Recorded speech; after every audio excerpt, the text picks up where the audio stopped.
करेंगे। व्याख्या आता है 5 नंबर का, आप लोगों को पता है ना। तो किस तरह से हम लिखेंगे, ये एक दे दिया है दोहा, तो हम उसको कैसे लिखेंगे। आपको पूरा वाक्य में लिखना नहीं है, इस तरह से लिख दोगे तुलसी डट डट डट ऐसा करके, ठीक। हाँ, पूर्ण विराम। सबसे पहले क्या जरूरी है, आपको लिखना है कवि का नाम या ये किस पंक्ति से किस कवि की रचना है। तो ये किसने लिखा है, बस। तो यहाँ लिखोगे ये पंक्ति, यह पंक्ति तुलसीदास जी द्वारा लिखा गया, ठीक है। उसके बाद सीधा आएंगे हम कहाँ कि इस पद में कवि हमें क्या कहना चाहिए, क्योंकि 3 स्टांजा में उसका उत्तर आएगा और उसी के हिसाब से आपका मार्किंग।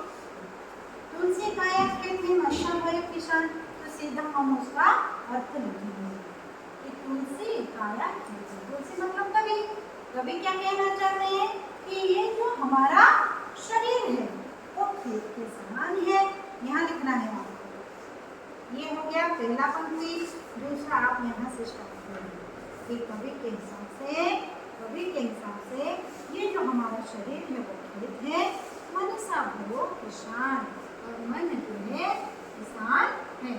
खेत पर कौन खेती करता है, किसान करता है। तो जितना अच्छा बीज वो डालेगा, जितना अच्छा वो खेत का देखभाल करेगा, उतना अच्छा फसल होगा। हाँ, किसान को उतनी बढ़ोतरी मिलेगी नहीं, जितना उसका अधिक फसल होगा उसको उतना धन मिलेगा। पाप पुण्य 2 बीज हैं, डूबे सो लेने ज्ञान, मनुष्य भयो किसान। जैसे खेत में किसान जो है उतना अच्छा बीज उगता है, उतना फसल उसको अच्छा मिलता है, ठीक वैसे ही संसार भी शरीर के समान। संसार में बीज कौन कौन सी है, पाप और पुण्य।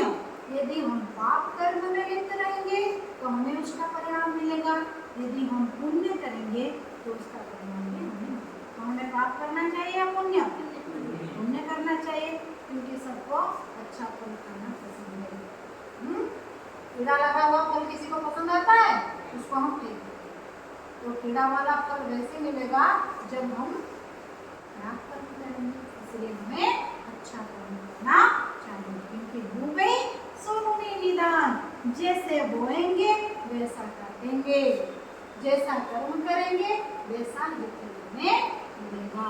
अच्छे कर्म का परिणाम अच्छा होता है और बुरे कर्म का परिणाम बुरा ही होता है। तो आपने ये बीच में पूरा अर्थ लिख दिया। अंत में क्या लिखोगे कि कवि का इस प्रकार से कहना बिल्कुल सराहनीय है, या कवि हमें जो शिक्षा देना चाहते हैं वो बिल्कुल सही है। यदि इसका उपयोग हम अपने जीवन में करेंगे तो हमें इससे उन्नति ही मिलेगी, ठीक है। तो हमें कौन सा कर्म करना चाहिए, बढ़िया है। छोटे को समझ में आ गया। अच्छा, आप बोलिए कि हमें जीवन में कैसा कर्म करना चाहिए। पुण्य का अच्छा, बहुत बढ़िया, शाबाश।